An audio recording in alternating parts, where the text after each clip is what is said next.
dia, meus irmãos. Vamos tomar a nossa Bíblia. Nós estamos pregando sobre os milagres do nosso Senhor Jesus Cristo. A gente fala muito de milagres, né? Milagres. Importante você saber interpretar milagres, porque Mateus 24, vocês já leram sobre Mateus 24. Final dos tempos, os falsos profetas vão operar grandes sinais e milagres. Então a gente tem que estar prestando atenção para ver se na Bíblia fala dessa maneira, sobre sinais, maravilhas, milagres que vão acontecer ou já estão acontecendo. Nós vamos tomar a nossa Bíblia. Nós pregamos um texto parecido com esse aqui. É importante a gente fazer uma analogia, inclusive, durante a pregação, porque é muito importante isso aqui. Agora nós pregamos, talvez foi a última vez que eu preguei aqui, sobre a cura do servo do centurião romano, a cura do empregado dele, do escravo dele. Ele conseguiu com Jesus, né? Aliás, você conhece algum texto na Bíblia? Jesus não muda, gente. Jesus não muda. Em que a pessoa teve com ele e não trouxe, e não recebeu nada em troca. Não recebeu favores, não recebeu bênção. Você conhece algum texto? Ele deu uma repreensão forte na pessoa.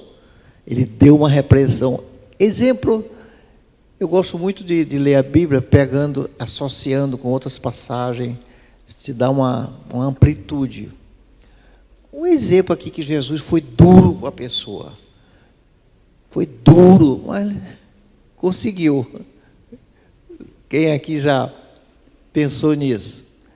Aquela mulher atrás dele, com a filha endemoniada. Que coisa triste, uma filha endemoniada. E os apóstolos disseram: Senhor, todo mundo está vendo essa mulher gritando, pedindo socorro para ti, tu não dá nem confiança para ela. Ela era uma mulher gentil, grega. A filosofia grega desmentia tudo sobre a ressurreição dos corpos. E sobre a ressurreição dele, é claro que estava em jogo aí também, né? Então ele diz: aos filhos é dado o pão, quer dizer, a palavra, as bênçãos, e não aos cachorros. Eita! Parou para dizer isso. Talvez se você dissesse, fosse eu dizia: muito obrigado, tchau. Muita gente ia dizer isso. Esse homem é grosseiro, esse homem. Aí ela se humilhou, se ajoelhou. Aos cachorrinhos, eles comem das migalhas que caem da mesa dos donos. Aí Jesus ficou maravilhado com aquela mulher. Mulher, grande a tua fé. Vai, seja conforme a tua fé. Olha só. Que dureza ele foi, né? Deu uma repreensão forte na mulher. Quando eu preguei, domingo retrasado, eu acho, sobre a cura do escravo de um centurião romano, nós pregamos que o centurião romano, ele não disse nada contrário àquele homem. Era um homem que comandava de 60 a 100 soldados, devia ser duro, né? Contra Israel, mas o homem disse, nem foi falar com ele, não se achou digno de falar com ele. Mandou primeiro um grupo da igreja. Olha o prestígio que ele tinha na igreja. Ele era um gentil, gente. E a membresia, lá vão os pastores falar com ele: Senhor, atende o pedido dele. Esse homem é sério, esse homem é digno, esse homem construiu essa igreja para nós. Você se lembra desse texto, como ele é rico? Aí depois o centurião mandou um grupo de amigos íntimos dele, antes que Jesus fala com ele também. Vai esse grupo aqui falar com ele, vocês são meus. Porque na cultura judaica, a minha representação falando com uma pessoa era igual a de um grupo de amigos íntimos meu falando, é a mesma coisa, era a mesma dignidade. Ou eu vou, ou eu mando um grupo de amigos meus falarem o que eu desejo falar. Tinha a mesma representação isso aí, tinha a mesma importância. Era interessante na cultura judaica. Hoje tu não vai, tu quer, eu quero falar, né? Isso é uma coisa nossa. E vai o grupo de amigos e diz a mesma coisa: esse homem é um homem fabuloso, esse homem. Vai lá, Senhor. E aí ele manda um recado para Jesus. Diz para ele que eu não sou digno que ele entre na minha casa. Basta ele dizer uma só palavra. Uma só palavra. E meu servo, meu escravo vai ficar curado. Jesus parou. A única vez na Bíblia que Jesus ficou maravilhado. A Bíblia faz questão de dizer isso. Ficou maravilhado com o que escutou. Ele disse: olha, nem em Israel escutei coisas tão lindas. Vai e diz para ele que o servo está curado. Poxa, que coisa linda. E se Jesus mudou? Aí eu pergunto para vocês: será que nosso Senhor mudou? Não muda, Ele não mudou, gente. A gente não faz é aproveitar. Então nós vamos ver hoje a cura de um homem que o filho dele está morrendo. Agora, gente, é muito pior, mas é muito, muito, muito pior. Por mais que um servo da gente vai causar uma dor imensa se morrer, mas filho morrer, eita, dor imensa. Nós não fomos preparados, lógico, para enterrar filho, gente. Eles é que vão nos enterrar, né? Nós não somos preparados para isso.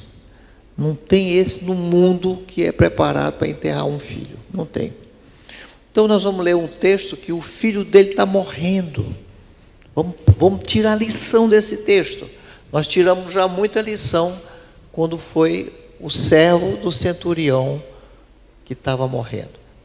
Agora nós vamos tirar muito ensinamento sobre filho doente, morrendo. E outras coisas que eu posso usar que está morrendo na minha casa. Aí é que está. Aqui vai falar numa morte dura demais. Mas é só essa que causa uma dor profunda no teu coração? Ou talvez na tua casa tenha coisa que está morrendo, que é duro demais para ti. Vamos usar o texto. Aí que está. Hoje na escola dominical o pastor Francisco falou tão bonito. Não é? Tem coisa assim que está morrendo. E você não usa o texto, aí lá vem um cara com pretexto falando coisa errada. E tu assimila o que ele está falando. Vê se na Bíblia tem uma semelhança. Deus hoje fala pela palavra. Deus, a Bíblia fala, lá em Hebreus, capítulo 1, outrora Deus falava por sonhos, visões. Hoje não, é pela palavra. Então eu tenho a palavra de Deus, só tenho esse meio, gente. Não inventem outro meio que para mim não passa. Para mim não passa. A Bíblia fala que não. Então não é não. João capítulo 4, verso 46 a 54. Vamos ler e meditar. A leitura da Bíblia é a coisa mais chata que tem, mas a meditação é a coisa mais linda que existe. É meditação. São duas coisas para mim diferentes. Vamos ler, uma coisa chata. Vamos meditar, aí é muito bonito, aí é lindo. João 4, 46 em diante, vamos lá? A cura do filho nobre. Eu botei assim, a cura do filho nobre. Eu acho que não é bem isso não, mas eu botei assim, de um homem nobre, né?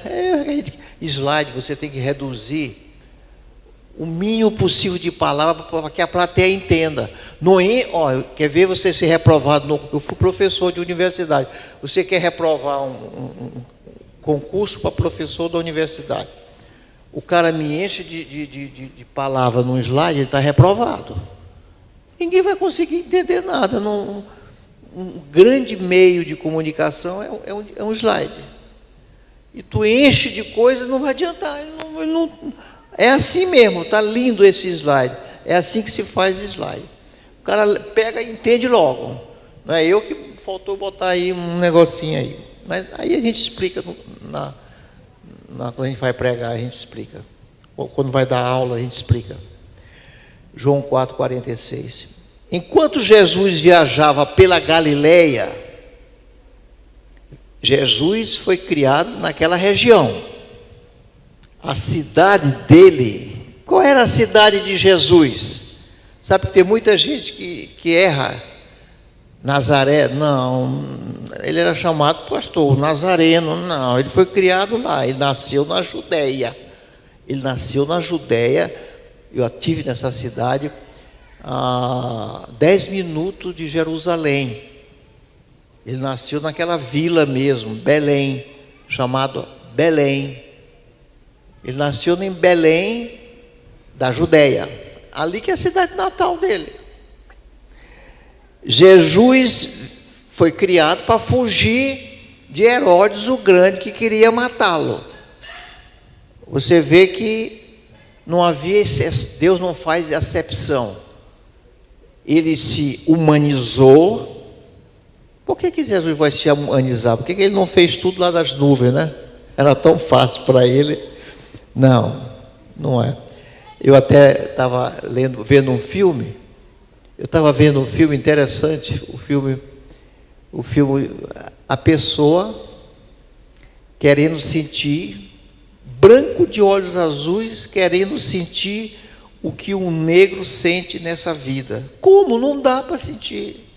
Só sendo negro, passando por tudo que o negro passa.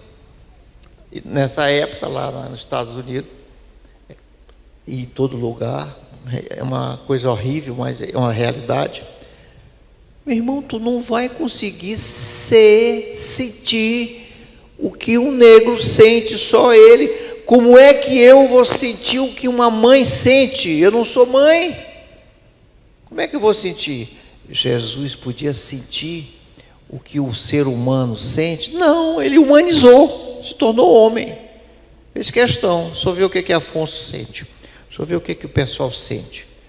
E ele se humanizou, se tornou um homem, passando por tudo, ele não fez exceção nada. Herodes vai perseguir aquela criança, vai mandar matar, ele passou pela perseguição, teve que fugir de madrugada. Maria e José levaram pelo deserto, foram para o Egito, se escondeu por lá, depois voltou escondido, foi morar na Galileia, na cidade de Nazaré, para não ser morto, tudo ele passou, não teve exceção. Então, ele viajava pela Galileia, chegou a Caná da Galileia. Existe uma matéria, gente, é tão importante, um curso de teologia, geografia da Bíblia, não é? Nazaré está mais ao norte. Eu fecho o olho, eu me lembro, eu sei, porque eu fiz o curso, é preço. Aí vem descendo, desce 200 metros ao nível do mar.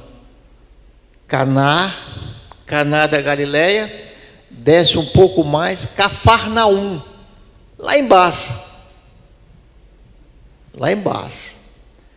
É porque esse homem, ele estava lá embaixo, Cafarnaum.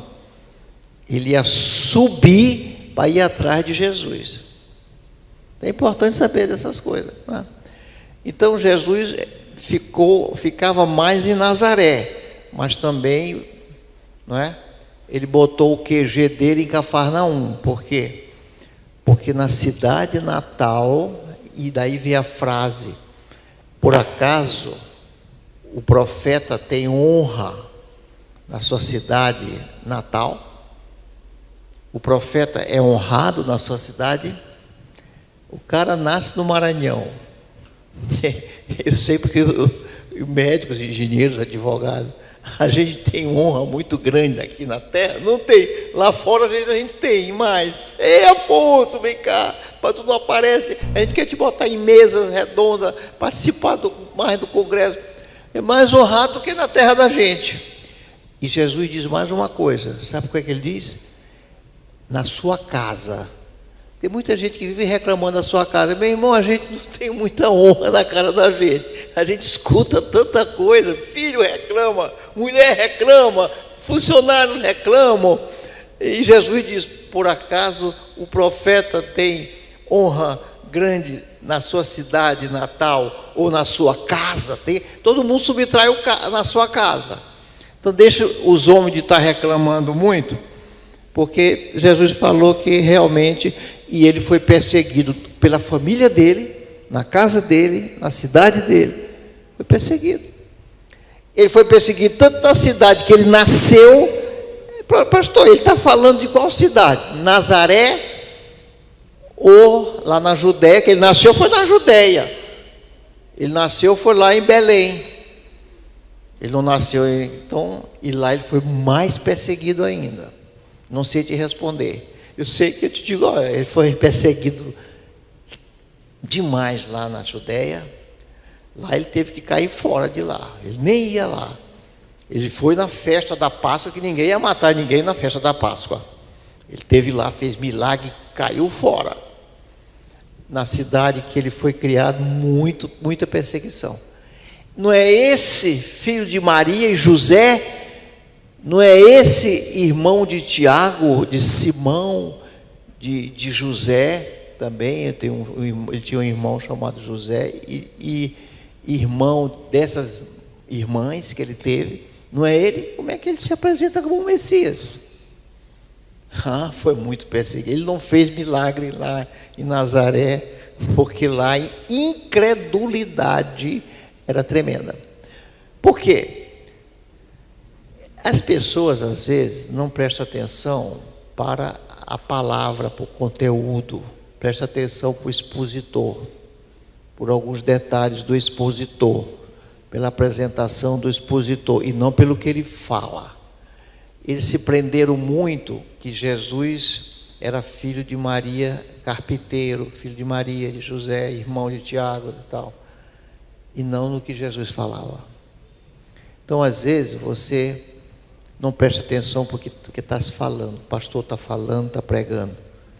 Você está querendo uma novidade, que é novidade. Então preste atenção para essas coisas, que isso aí são coisas importantíssimas para os finais dos tempos. Então Jesus lá em Caná da Galileia, ele fez 2 milagres. Interessante isso aí, a meditação do texto. Quais foram os 2 milagres que ele fez em Caná da Galileia? Transformou água em vinho, a pedido de quem? De uma mãe. Coincidentemente ou não, da mãe dele, Maria. Ela que fez o pedido. Ele transformou água em vinho. E ele vai também curar, a pedido de um pai, o pai vai curar uma criança e vai impedir um luto na família, uma grande dor na família, lá em Caná da Galileia. 2 grandes milagres ele fez ali naquela cidade. Muito bem. Então, chegou a Caná da Galileia, onde tinha transformado água em vinho. Perto dali, em Cafarnaum, havia um oficial do governo, vamos chamar um ministro de Estado. O rei, na verdade, era um tetrarca. Quando ele morreu, Herodes o Grande, ele dividiu em 3 partes. E Herodes Antipa ficou com aquela região da Galileia. Ele era o rei da Galileia. Na verdade, não era o rei, porque o rei é um só, o tetrarca. Porém, ele se cognominava o rei.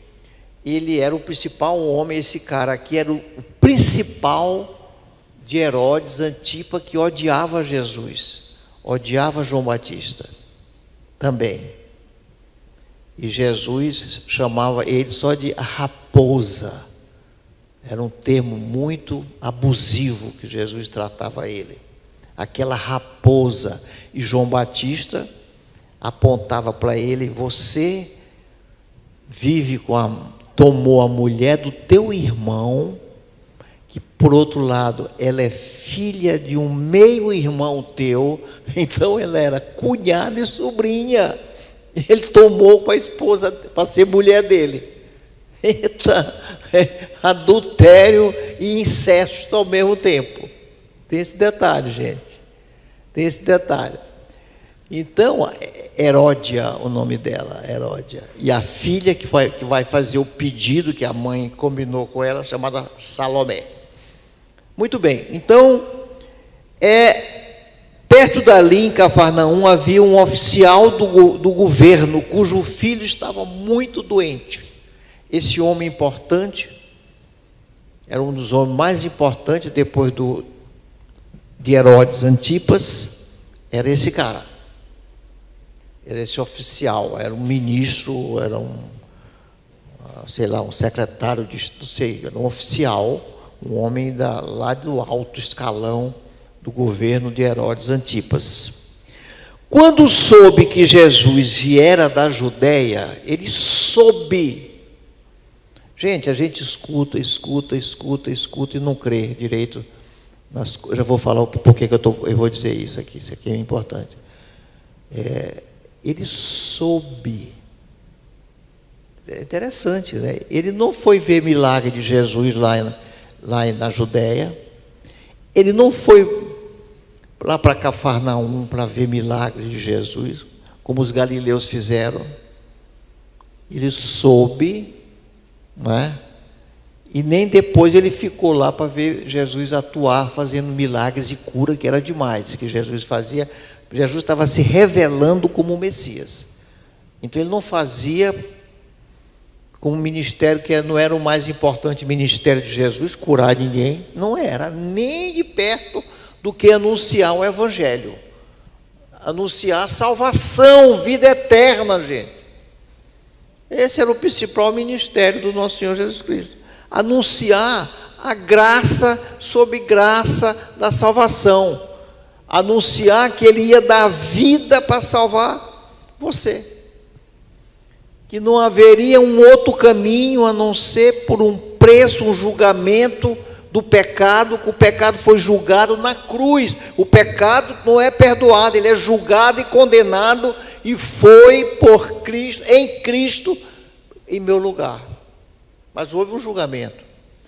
É como passaram pelo sinal vermelho no trânsito.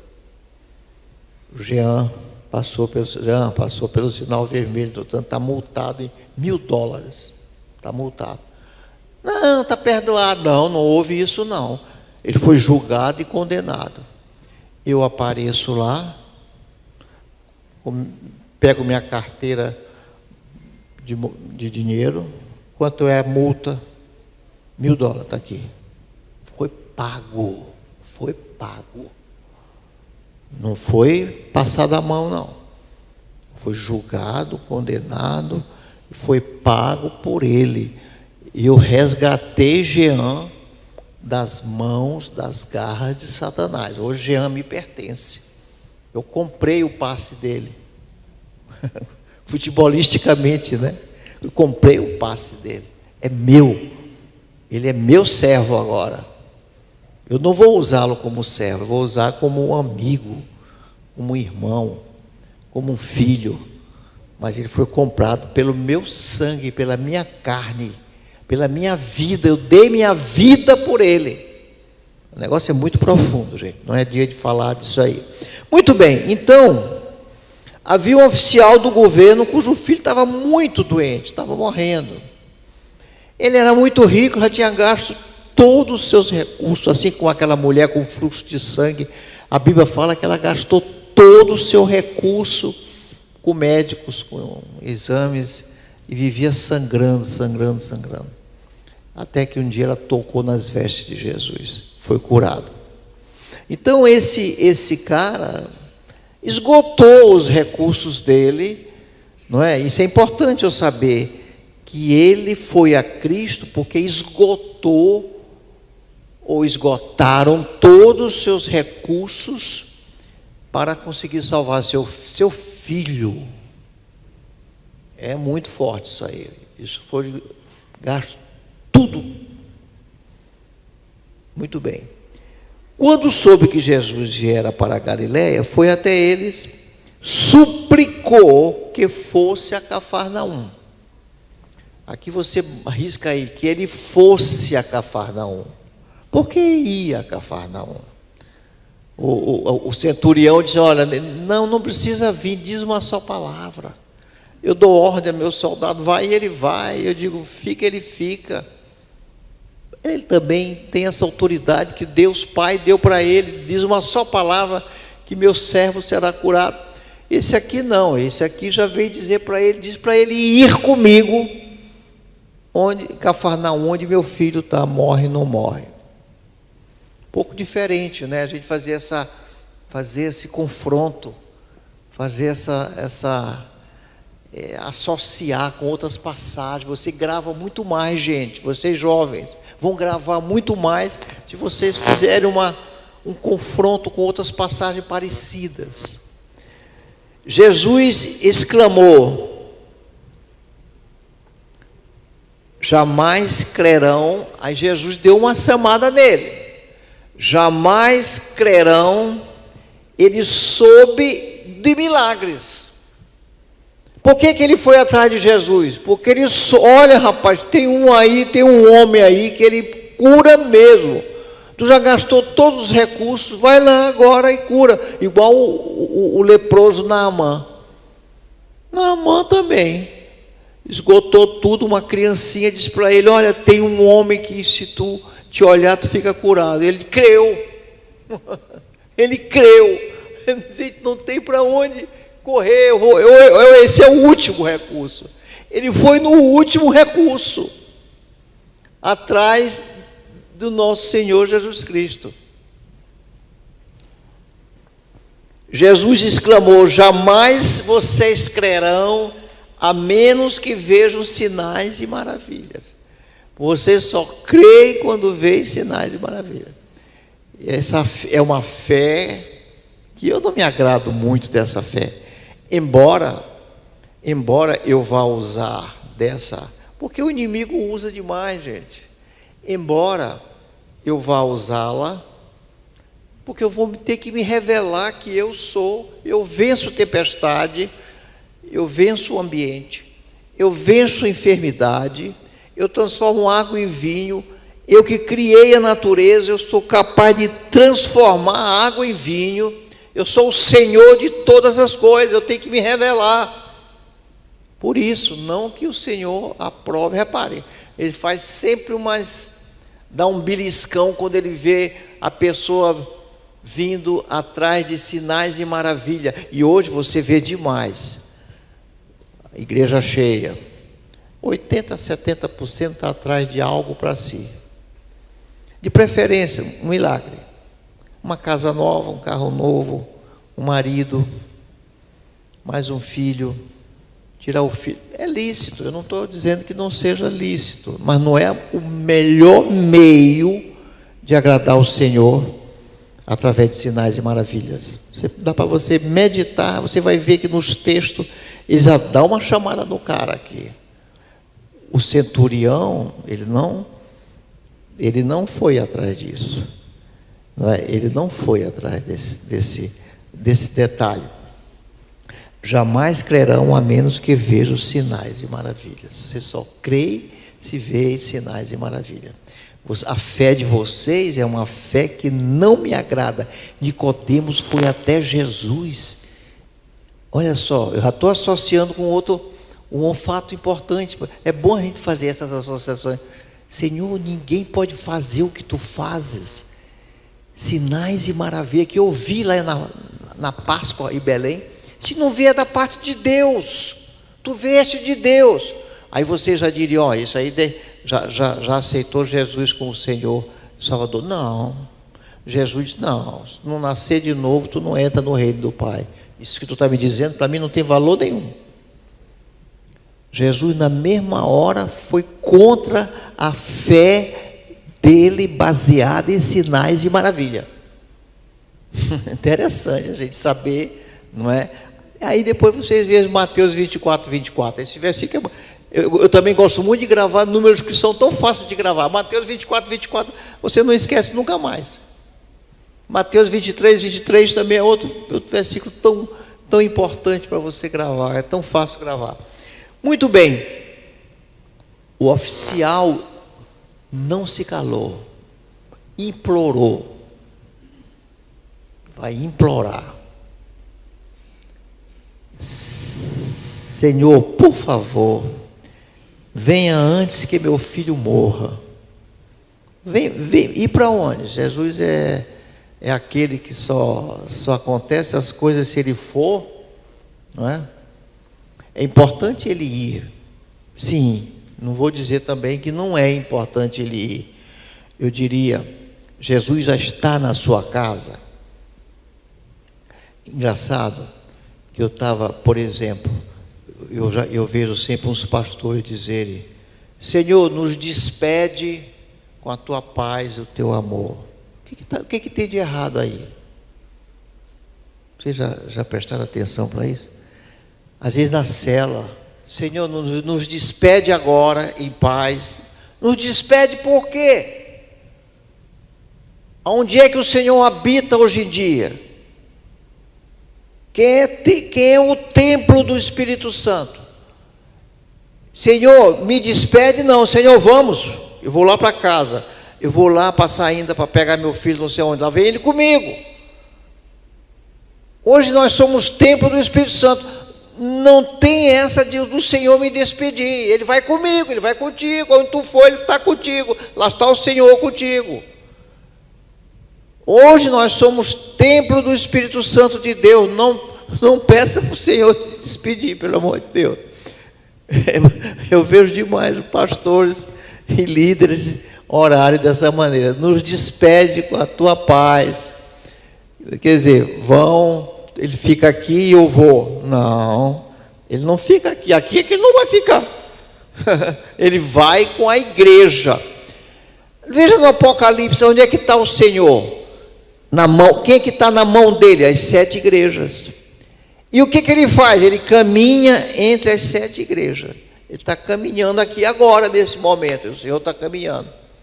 Além de ele estar em vocês, quando forem que vocês vão levar tudo para a casa de vocês. Vão levar para o shopping para almoçar, vão ao restaurante para almoçar, não sei. Onde é que vocês vão? Ele vai com vocês. Ele vai com vocês. São coisas importantes, gente, para milagres, para cura, para prodígio, para uma casa abençoada. Como nós estamos precisando hoje em dia de restauração, de bênçãos. E você começa a dizer bobagem para o Senhor, começa a dizer besteira, me despede, e lá vou eu sozinho, sem ninguém comigo, entro na minha casa sem Ele. Só que Ele não te abandona, Ele vai contigo, gente. O oficial implorou: Senhor, por favor, venha antes que meu filho morra. Venha para onde? Ele vai para onde? Ele precisa ir? Bom, vamos continuar.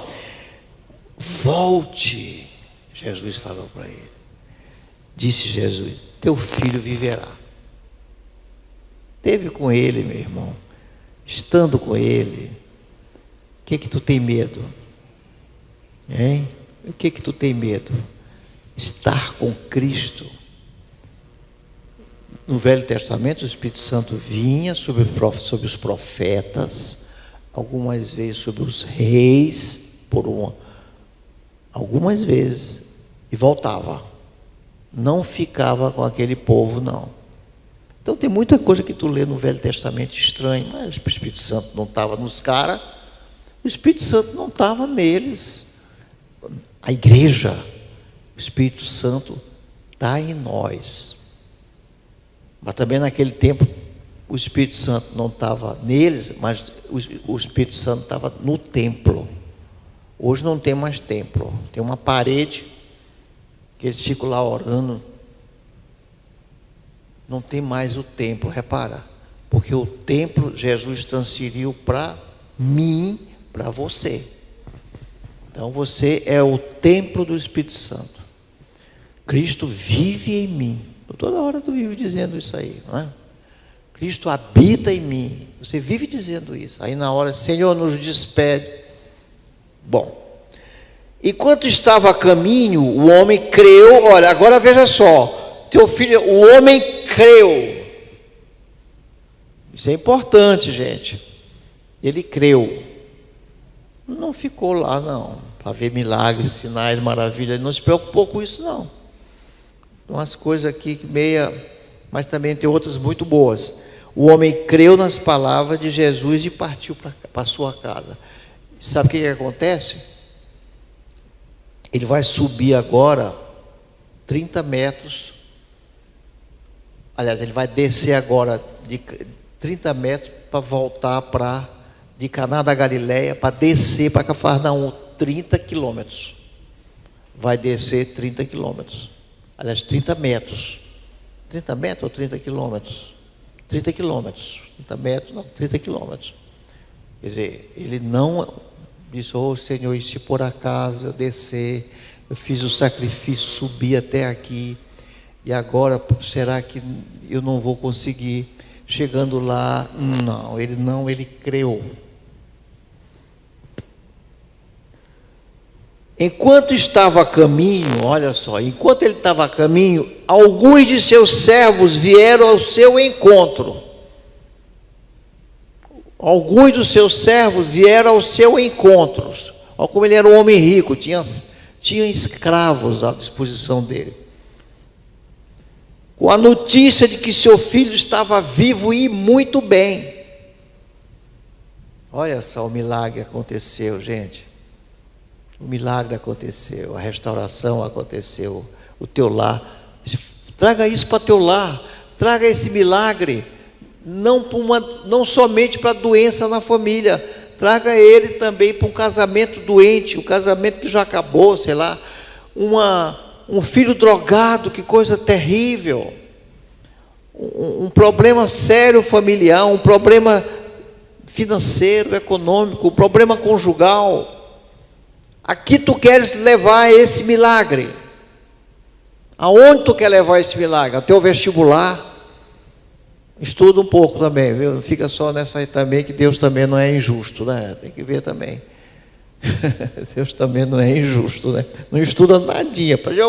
Olha meu vestibular, eu me lembro do centurião, olha meu vestibular, eu quero ser aprovado em primeiro lugar, obrigado, pai. Não vai acontecer, não. Então, tu tem que estudar. Também não é como lá fora tem esse versículo que criaram lá fora. Faz por ti que eu te ajudarei. Não tem esse versículo que inventaram, não é, Saul? Senhor, faz por ti que eu te ajudarei. Ora, esse também não conheço, não. Então, gente, aí ele perguntou, quando o menino havia começado a melhorar? E eles responderam, ontem à tarde. A 1h a febre desapareceu subitamente. E ele viu que foi exatamente 1h da tarde, na hora em que o Senhor decretou que o filho dele estava curado. Que coisa linda, né? Então o pai percebeu que havia sido naquele exato momento que Jesus tinha dito, seu filho viverá. Mas antes que eu termine isso aqui, antes que eu esqueça, eu vou chamar a atenção de você, um negócio que é muito importante. Às vezes tem coisa simples demais, que não se fala no púlpito, não se fala na célula. Eu sempre estou dentro de célula, e é importante. Você às vezes, vou logo colocar aqui um negócio para ti, de janeiro a dezembro, todo domingo, Jean, toda a célula, você vem para o culto, vem na mesma expectativa, não há uma expectativa de algo diferente.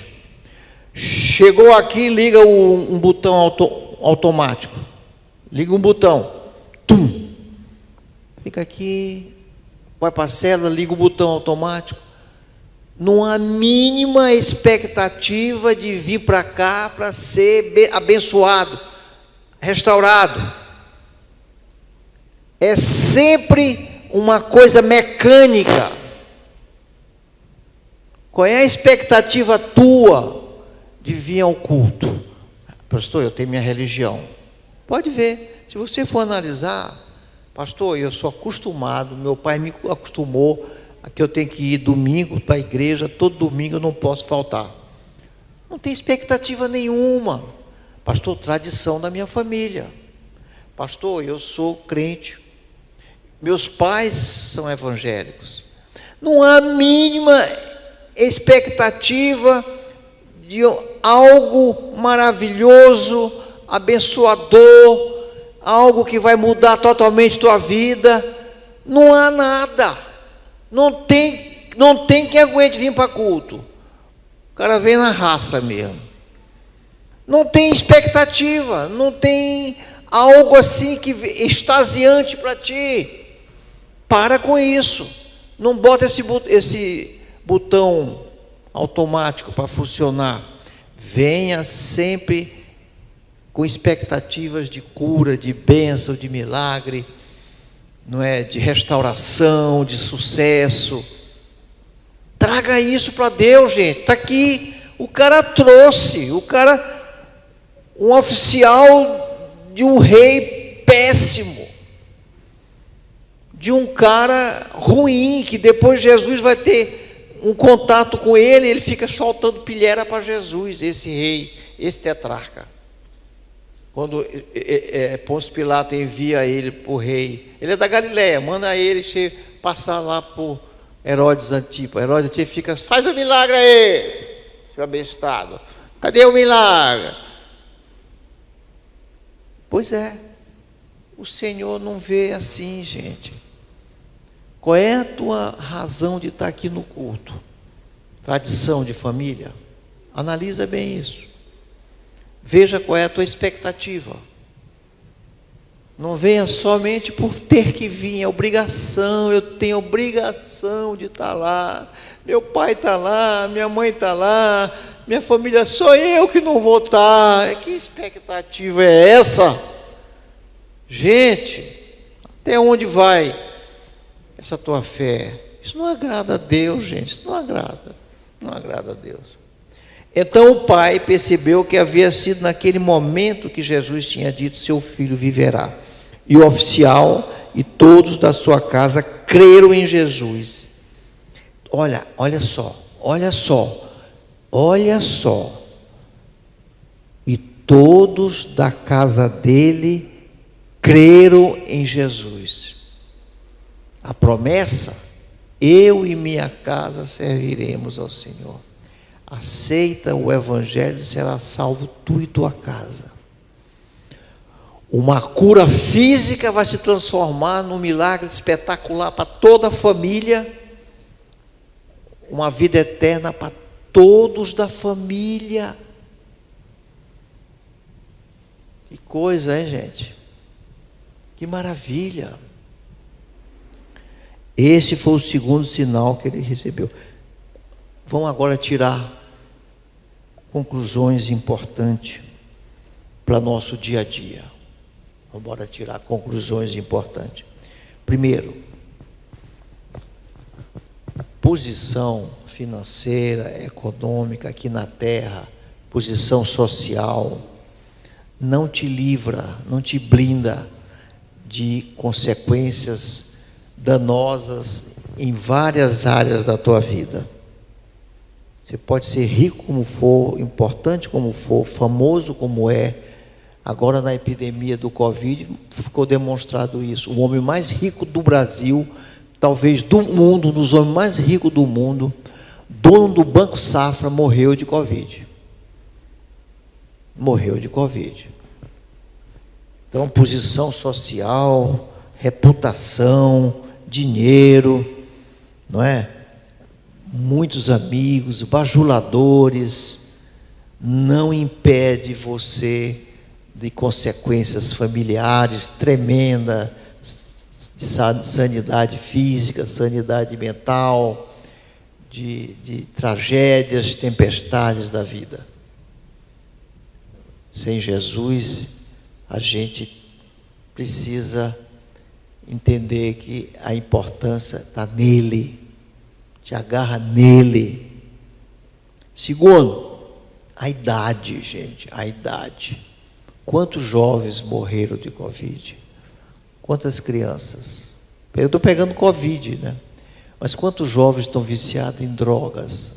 Pega o exemplo que você quiser. Quantos jovens estão sem poder estudar por falta de recursos? Quantos jovens não estão conseguindo êxito na sua faculdade? Não estão conseguindo trabalhar, se formaram, mas não têm perspectivas nenhuma. Quantos jovens estão com dificuldade de arrumar o seu casamento? Quer casar é lícito. Quantos jovens casaram, não são felizes, são jovens? Quantos? Qual é a expectativa tua de estar no culto aí sentado? Não, eu venho por causa da minha família. Não, tem expectativa do sucesso, das bênçãos, da restauração, da visitação permanente de Cristo dentro de você, na tua casa, onde você for, a presença de Deus vivo. Por que a Bíblia chama Deus vivo? Porque não é botão automático. Deus vivo tem vida. Deus é vida, meu irmão, e vida em abundância.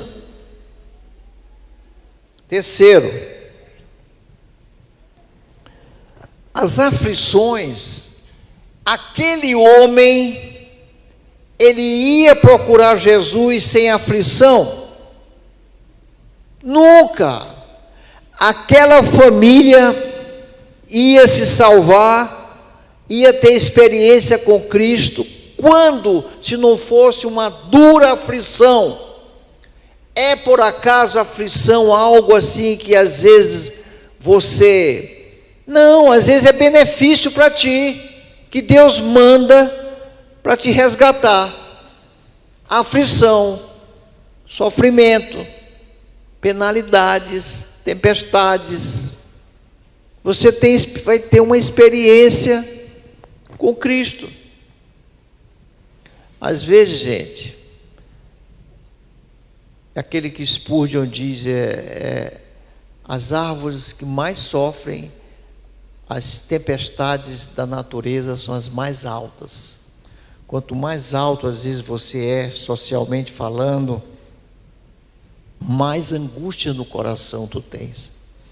Então Spurgeon diz que são nos palácios, onde os cetins e sedas escondem o coração, mas as angústias estão presentes no interior das pessoas. É onde mais tem angústias, são nos lugares socialmente mais favoráveis do que nos menos favoráveis. Spurgeon tira essa conclusão.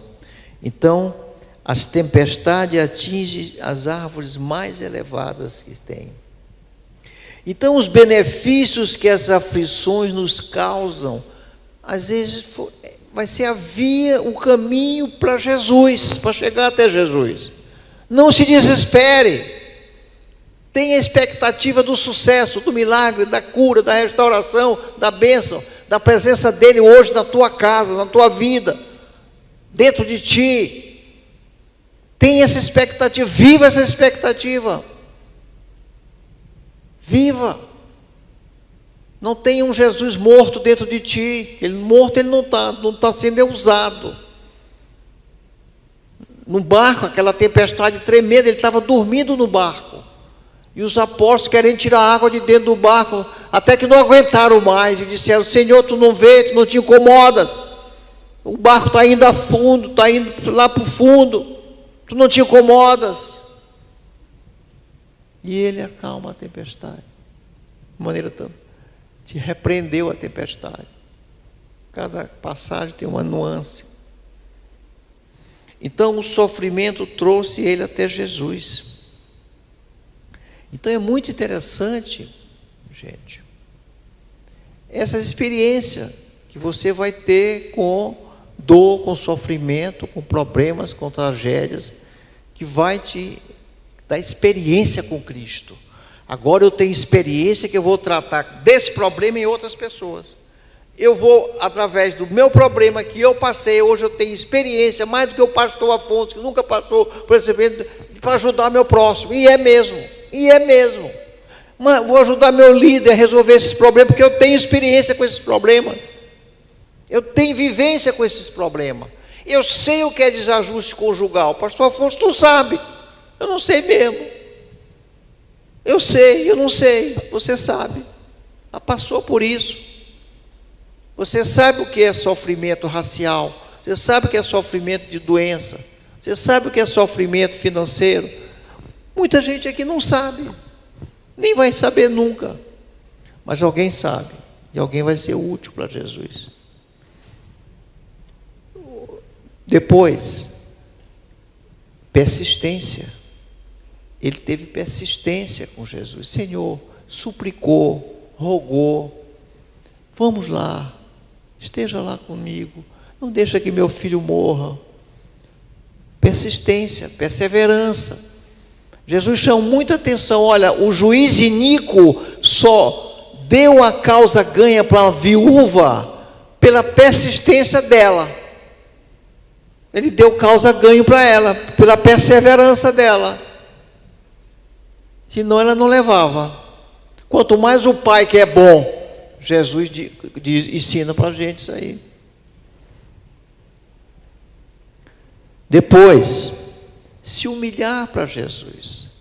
O general Naamã, cheio de lepra, querendo esconder a lepra.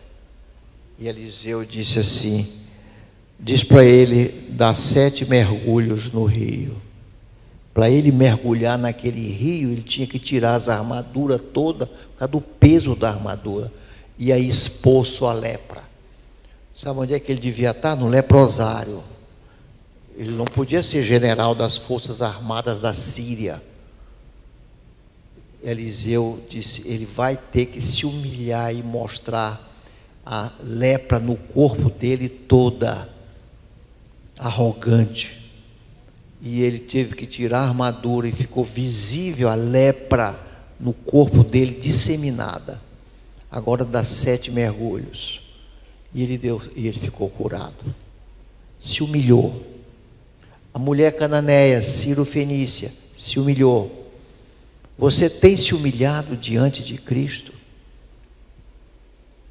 Você tem se humilhado diante de Jesus Cristo? Diante dele? Você tem pago um preço? Ou você é como Naamã, esconde tudo? Tudo você esconde, está tudo escondido.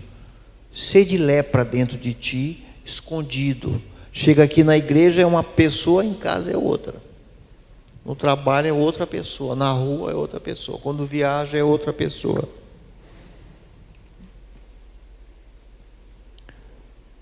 Finalmente, a fé. Eu queria só bem breves palavras. Fé que só crê se olhar milagre. Você pode dar o nome que você quiser. Eu botei aqui no meu relatório aqui, que eu fiz, fé trôpega.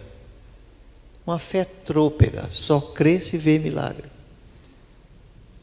Jesus censura sempre essa fé trôpega, que está lá no verso 48. Segundo, Jesus disse, vai que teu filho vive. E ele confiou. Uma fé com confiança.